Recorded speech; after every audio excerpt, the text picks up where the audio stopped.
Hey guys, welcome to another installment of Fanboy Junction. Today we're going to be talking about 5 foreign films you should have watched. You need to watch. You gotta watch. You're gonna go watch them because I said so, and you should listen to me. Maybe I don't know. Whatever. Anyway, point being, I'm gonna talk about 5 foreign films that you probably haven't seen that you should check out. Most of them are on Netflix, so if you have Netflix, check them out. Otherwise, however you want to buy a DVD, go rent it, whatever, check them out. All right, so number 5 is a wonderful movie I stumbled upon just by watching trailers. Sometimes, like now, when I really don't have anything to do at work, I just peruse through, watch trailers, and I came across this one, and it's called Starbuck. It's about a guy who 20 years before donated a lot of sperm at a sperm bank. And now, come to find out, he was the only donor that they ever used for all the children. So he's the father of over 500 kids, and that 100 some odd, 60 of them are now trying to find out his identity. Now some of you might go, hey, that sounds really familiar. Yes, you're right. They remade the movie here in America with Vince Vaughn in the lead, and they called it Delivery Man. I like myself some Vince Vaughn. He's very funny. But this movie had humor, but it's more about the heart. So I think, obviously, from the box office, I think it was like 4th or 5th in the box office opening weekend. Obviously, nobody went to see it. Nobody wanted to see him in this.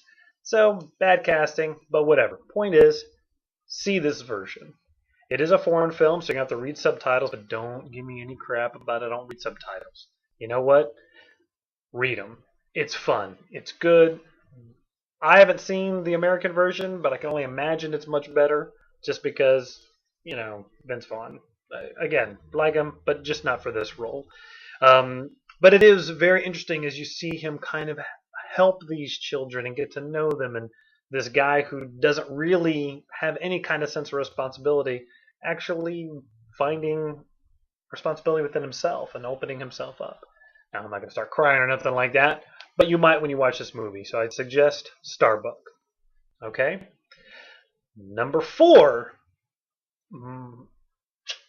Very dark and intense film. It's a Korean movie called I Saw the Devil. For you who actually suffered through the G.I. Joe movies, the guy who plays Storm Shadow in those movies is the lead. If you've seen Old Boy, the foreign version, not the one from America that's about to come out, the guy who plays Old Boy is the villain. I'm not giving anything away, but to tell you the setup of the story, I have to tell you this part, and it happens in the first 5 minutes. So the Secret Service guy, or the Korean equivalent, his wife is killed by a serial killer. So then he decides to hunt down the serial killer. Now, in an American movie, the movie would end with him finding the guy, killing him, revenge, bam, movie's over. Oh no, not this movie. This movie, something wrong in the head. Not with some of those people, but this film. That happens about halfway through, and then this weird kind of... I don't want to give away too much, but you're kind of left with which one of them is actually the villain here. Who's more messed up? The guy, the Secret Service guy, or the serial killer? So, I will admit, it's not for the faint of heart.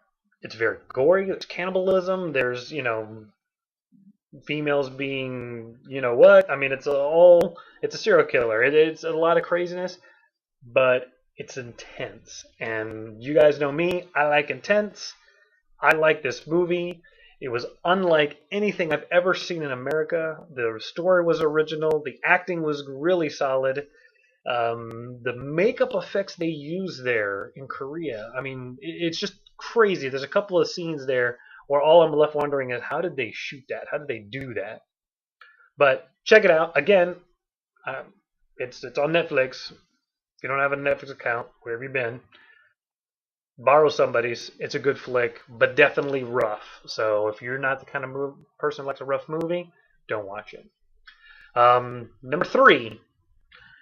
Most of my friends have seen this movie, mainly because I made them watch it, but maybe some of you out there have not seen it.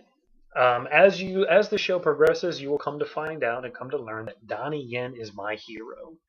And his movie, Ip Man, and this Ip Man was a guy, he's the father of Wing Chun, or modern Wing Chun. He was.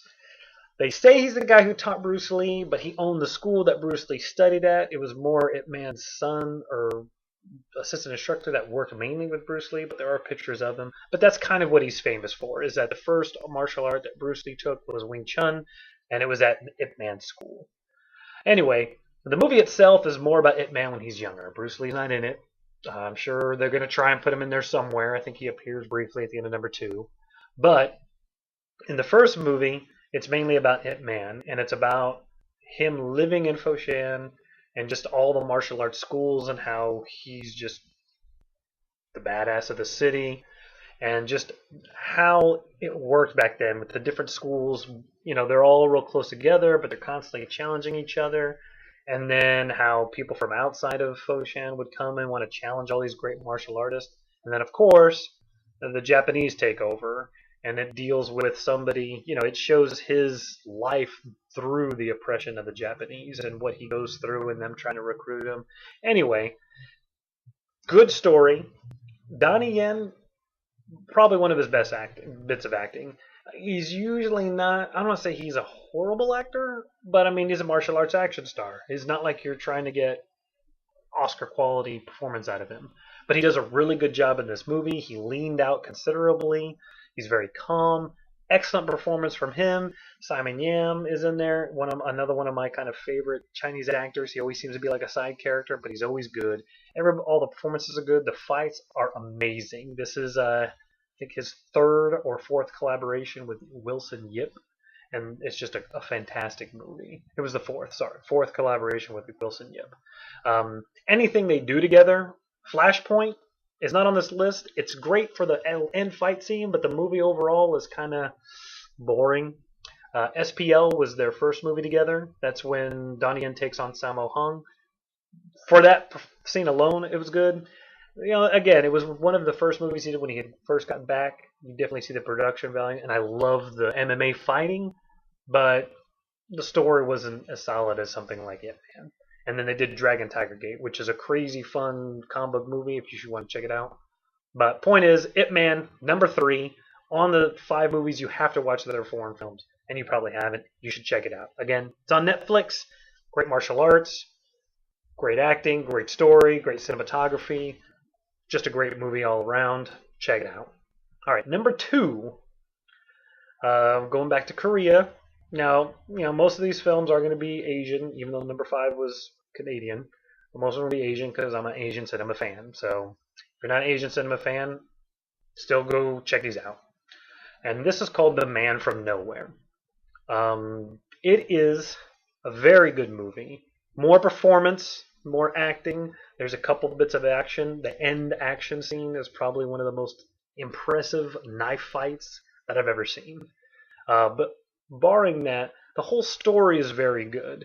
It's about a guy who owns a pawn shop. He befriends the girl next door. She gets involved with some kind of drug dealers and slave drivers, and he has to go get her. Standard revenge story, but very well acted. Some of the action scenes are incredible. Again, being that it's a Korean movie, there's something messed up with those people.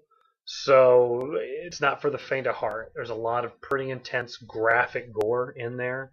So just be prepared for that when you check it out. But ultimately, a really solid movie. Some great action moments. Good performances. Free on Netflix. So check it out. But my number 1 movie that you have to watch, it's a foreign film, you have to watch it, is one, it's got my boy Tony Leung in it. The little one, not the big one. He was in Hero as Broken Sword. He's one of my favorite actors of all time. Even better than most of my favorites here in America. And that's Infernal Affairs. Infernal Affairs is what that movie The Departed is based on. They kind of combined all 3 of the Infernal Affair movies to kind of do The Departed. It mainly follows the first Infernal Affairs storyline with some bits and pieces from the other ones. But point being, Infernal Affairs, amazing acting. Tony Leung. Andy Lau plays the Matt Damon character. But it's a great movie, and it doesn't have that cheesy Hollywood ending that The Departed did. The acting is superb. If you've seen The Departed, go see Infernal Affairs. If you haven't seen Departed, don't bother with it. Go watch Infernal Affairs. If you haven't ever watched an Asian film, go watch Infernal Affairs. Acting, amazing. One of the things I love about this film, and that I like that they do in some of the Asian films when it comes to the more dramatic pieces, is that in American films, it's always like, there's never a moment of just being, of people sitting around talking. And I'm not talking about like processing information, but just being there. And there's a lot of moments in this film of people just kind of being. And not everything is just, I'm an idiot, let me spell everything out. This movie, if you watch it a couple times, you pick up something new every single time. So, definitely check it out. So, from Mr. J, 5 films that you probably haven't seen that are foreign films that you should watch. Number 5, Starbuck. Heartfelt, funny, great film. That was number 5. Number 4 is I Saw the Devil. Really messed up, really intense. Not for the faint of heart. You should check it out. Number 3, Ip Man. Great martial arts action film, great acting, great cinematography. Again, watch it. Number 2, The Man from Nowhere. Crazy end fight. Knife fight scene at the end. Great acting all around. And number 1 is Infernal Affairs. The best acted, best shot, best written cop drama, intense drama film I've ever seen. So, that's it. Go check them out. Let me know what you think. If you want, email me questions. And that is it. You guys have a nice one. Thanks again for watching. We'll see you next time.